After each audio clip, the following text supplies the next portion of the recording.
Бүгінгі сабағымызда Ұлы Моғол империясын және Үндістанды Англияның отарлауын қарастыратын боламыз. Яғни Моғол империясының пайда болуы мен олардың ыдырап кетуі мәселелерін қарастыратын боламыз. Енді жалпы Ұлы Моғол империясы. Моңғолдар, Моғол, ең бірінші осыны қарастырып алайық. Моңғол деген бар, Моғол деген екі термин сөз бар.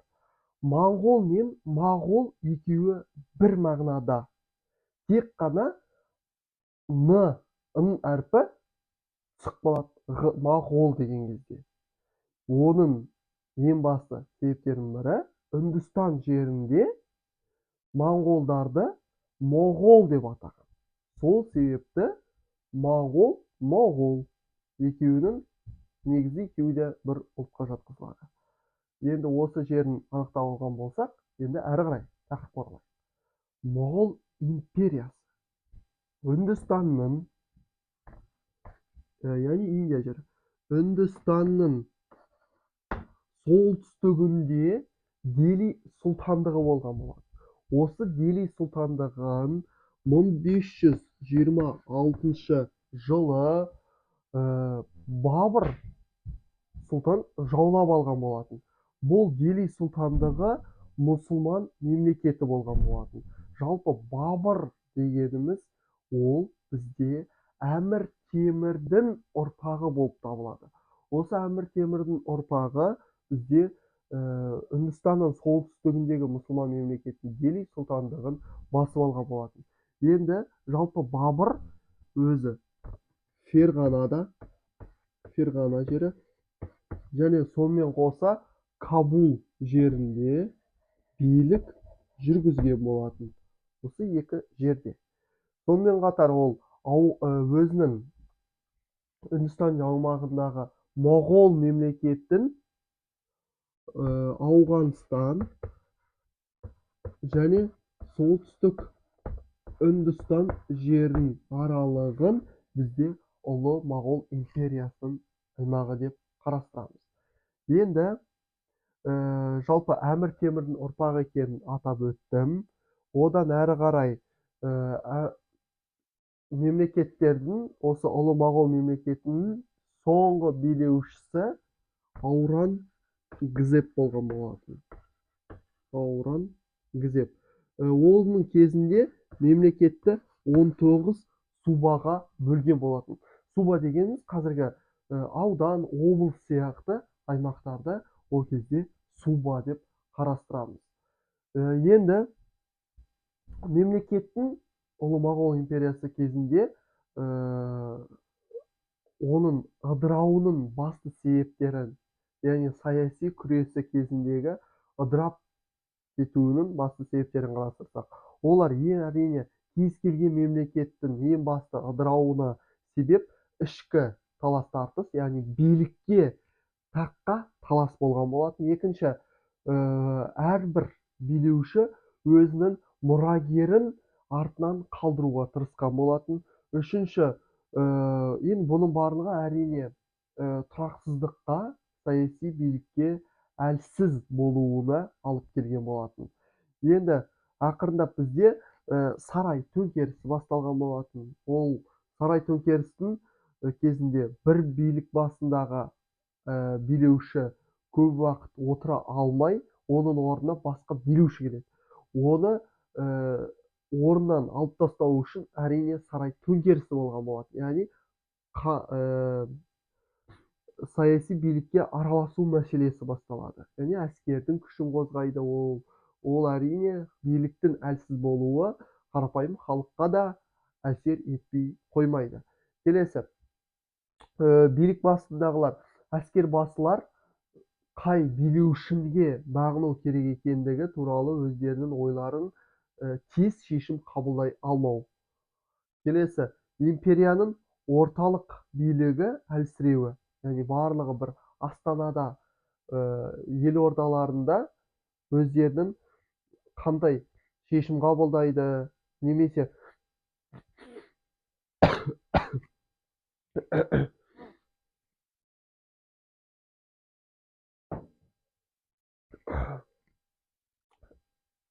кез келген мәселені шешу кезінде олар орталықтан, яғни астанадан бір ханым билеушілерінің бұйрығын күту керек болған.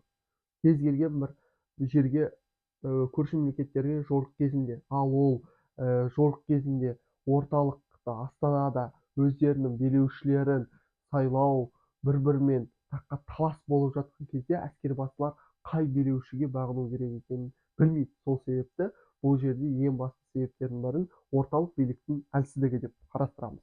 Осылай мемлекет, ұлы моғол мемлекеті ыдырап, сонда құлайды. Енді осы құлаған мемлекетті басып алу, оны әрі қарай ел билеуді жүргізу кезінде ең басты мемлекет, сол кездегі ең бәсекелестік мәселесіне тең келмейтін мемлекеттердің бірі ол Англия болған. Осы Англия Үндістан жерін ақырындап отарлайды. Одан бұрын басқа мемлекеттерде болмайтын бір әлеуметтік жағын қарастырып кететін болсақ, кассалық жүйе болған болатын Үндістанда. Бұл кассалық жүйе төртке бөлініп қарастырылады. Ол біріншісі брахмандар, яғни дін өкілдері. Екіншісі кшатрилер, үшіншісі вайшилер, төртіншісі шудралар. Осы төрт топ кассаға кірген болатын. Яғни кассалық жүйеге осы төрт топты қарастырамыз. Ал бесіншісі кассалық жүйеге кірмейтін, ол бізде кедейлер. Яғни ең төменгі топты кесапаттылар деп атайды. Осы кесапаттылар әлеуметтік кассалық жүйеге кірмейді. Осылай бізде кассалық жүйе Үндістанда басқа мемлекеттерден ерекшелігі осы кассалық жүйе болып табылады. Және де Үндістанда бізде Тадж-Махал кесенесі бар. Тадж-Махал кесенесі. Бұл Тадж-Махал кесенесі 7 кереметтің біріне жатқызылады. Және әлемнің 7 кереметтің бірі Тадж-Махал кесенесі. Тадж-Махал кесенесі 1983 жылдан бастап ЮНЕСКО-ның қамқорлығына алынған болатын. Енді ұлы моғолдар империясы кезінде бұл аңыз ретінде қарастырылады. Патша мен патшайымды. Патша, сол кезде Шах-Жахан деген патша өзінің сүйікті жары Мұмтаз бегімге арнап осы Тадж-Махал кесенесін салдырған болатын. Енді экономикалық, әлеуметтік жағынан қарастыратын болсақ, мемлекеттердің салық жүйесі, ауыл шаруашылық мәселесі және экономикалық құлдырауының барлығы ұлы моғол империясын ыдыратып құлатқан болатын. Енді Үндістанның саяси билігі кезінде сыртқы жақта қауіп төну кезіндегі ең басты Үндістанға өзінің бар назарын аудартып, бар күшін салған мемлекеттің бірі, ол басында да айтып өттім, ол бізде Англия болған болатын. Яғни енді европалықтардың Үндістанға қарай келуін қарастырамыз. Европалықтар Үндістанға ақырындап келе бастайды. Олар ең бірінші сауда-саттық арқылы өздерінің ықпалын арттыра бастаған болатын. Ең бірінші мәселе ол сауда-саттық мәселесі. Әрине ол кеме арқылы, теңіз арқылы келіп, кеме жасау, одан кейін сол жерде сауда-саттықты дамыту мәселелерін ақырындап көтерген болатын. Енді Үндістанда Англияның Ост-Үнді компаниясы болған болатын. Осы Ост-Үнді компаниясы 1600 жылы құрылған болатын. Сауда мақсатында ұйымдастырылған компания ретінде бастапқы құрылған болатын.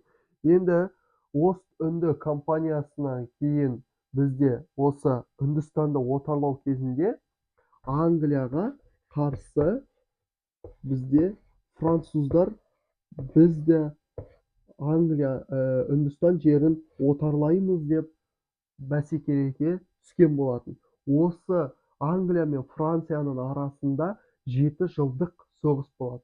Ол соғыс Үндістан үшін жүргізілген болатын. Ақыр соңында 7 жылдың қорытындысы бойынша Англия Францияны жеңген болатын. Соғыс 1756 жылдан басталады. 1756 жылдан бастап 1763 жылға дейінгі 7 жылдық соғыс Англия мен Франция арасында орын алған болатын. Енді 18 ғасырдың 70 жылдары қарай Бенгалияны басып алады. Бенгалия деген ол өзі өте Үндістандағы мықты ең бай аумақ, яғни территорияның болған болатын. Осылай 1773 жылдан бастап 1773 жылдан бастап Үндістанды басқару үшін генерал-губернаторлық құрылған болатын. Мысалға, Қазақстан тарихында бізде Қазақстанды отарлап басқару үшін генерал-губернаторлықтарды патша үкіметі, яғни Ресей жүргізген болса, дәл сондай ұқсастық Англия Үндістанды отарлау үшін 1773 жылы генерал-губернаторлықты тағайындаған болатын. Генерал-губернаторлық ең бірінші бізде Англияда Үндістан жерін басқару үшін Уоррен Харгривс деген генерал-губернаторлық ең бірінші тағайындалған болатын. Осылай бізде Үндістанды отарлау мәселесінде Ост-Үнді компаниясы маңызды рөл атқарған болатын. Және Ост-Үнді компаниясы ол мемлекет ішіндегі мемлекет. Өздерінің заң шығаратын. Қалай айтсам болады? Заң шығаратын өзінің өз аттарынан заң шығаралады. Оны Англиядан рұқсат алмайды. Екіншісі мәселе, олар өздері әскер ұстай алады. Және де олар өзінің ішкі мәселесінде Англияға бағынбай, енді басты мына жерде әскери губернатор өзінің ішкі саясаттарында өзгерістер енгізгісі келсе, өзгерте алады. Сондай өзінің бір ерекшелігі бар. Және отарлық езгі кезінде басқару жүйелері өзгереді. Сонымен қатар көптеген өзгерістер Англия жерін, Үндістан жерінде орын алған болатын. Осы Ост-Үнді компаниясы кезінде. Енді тек қана Үндістанды отарлау кезінде Англия ғана емес, бұл жерде голландықтар да, француздар да, ағылшындар, енді басқа ұлт мемлекеттер де осы Үндістан жерін отарлаған болатын. Енді Үндістан жеріндегі ең бай қалалардың бірі ол бізде Бомбей, Мадрас және Калькутта болған болатын. Осы үш аймақ бізде Үндістан жеріндегі ең бай қалаларға жатқызылады. Ол бізде Қазақстан тарихы сияқты тек қана тест сұрақтарында бір ғана вариант нұсқалар келмейді. Бұл дүниежүзі тарихының ерекшелігі, бірнеше жауаптылар бар. Сол бірнеше жауаптың ішінде де осы сұраққа да қатты мән берілу керек. Себебі тек қана бір ғана вариантты ғана сұрамай, толығымен бірнеше қалаларда сұрау ықтималдылығы өте жоғары. Одан кейін бізде Үндістанды отарлау кезінде еуропалықтар теңіз арқылы, яғни кеме арқылы олар көбінесе Ганг өзені бойына қарай келіп орналасқан болатын. Осы Ганг өзені кейін сауда-саттық орталығының ірі орталықтарының бірі ретінде дамып, әрі қарай өзінің нәтижелерін көрсете бастаған болатын. Одан кейінгі қарастыратын мәселеміз бізде мысалға Үндістанда отарлау үшін Англия осындай мәселелерді қарастырған болатын. Және бұл ағылшындықтар Үндістан жеріне келмей тұрып, бұл жерде Ұлы Моғол империясының болғандығын қарастырдық осы сұрақта. Және оның құрылуы мен ыдырап кету мәселелерін толық қарастырып шықтық.